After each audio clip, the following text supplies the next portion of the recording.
big thing about this is you're getting into religion. Was religion just the next big logical step for, how to play Civilization?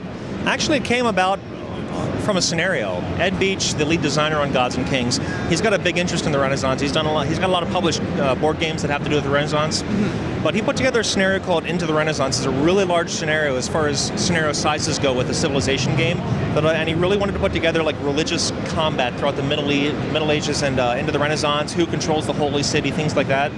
And it just kind of spawned into this big system for the expansion.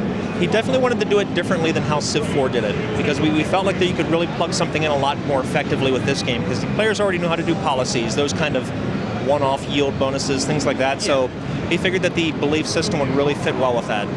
Okay, and how do you decide, how did you decide this is going to be what we do for religion, this is what we're going to do for other stuff? How did you figure out what bonuses you get from religion? Oh, it's a long process. You start simply and go from there. It never ends up where it started at.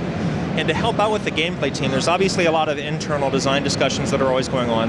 We've actually got a group called Frankenstein, and they're made up of members of the community, Civ fanatics, Politan, we play Civ, and they're the most hardcore players, the guys that really understand the mechanics of the game. So from inception of the entire expansion, they're playing builds weekly and giving feedback to the designers and the design team on what works, what doesn't work, some ideas of their own.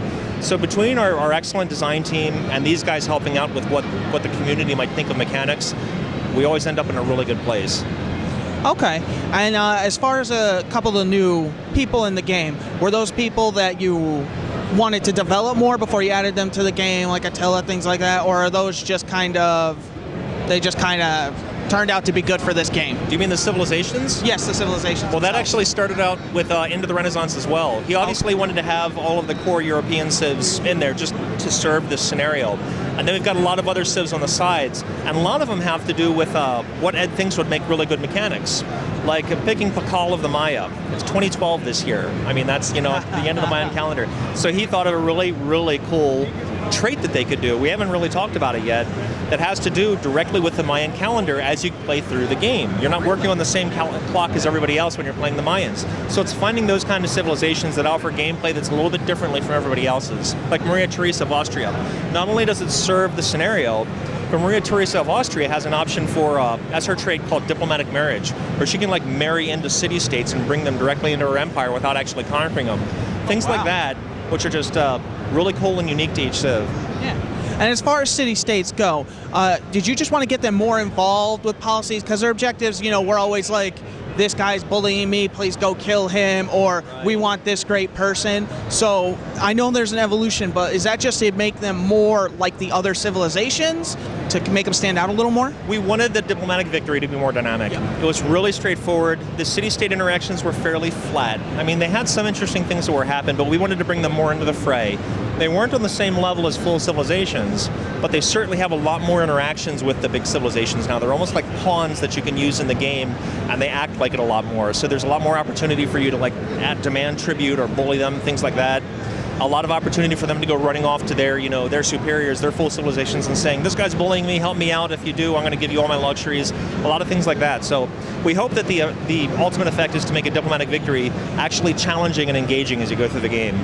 Okay, and then there were also some changes in naval combat. Was that something that you got a lot of feedback from the community, asking for more on that front?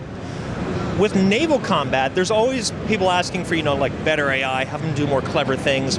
They really want more excuses to use the navies, because the navies, as much work as we put into the Navy for Civ 5, there's still never a great opportunity to use them all the time.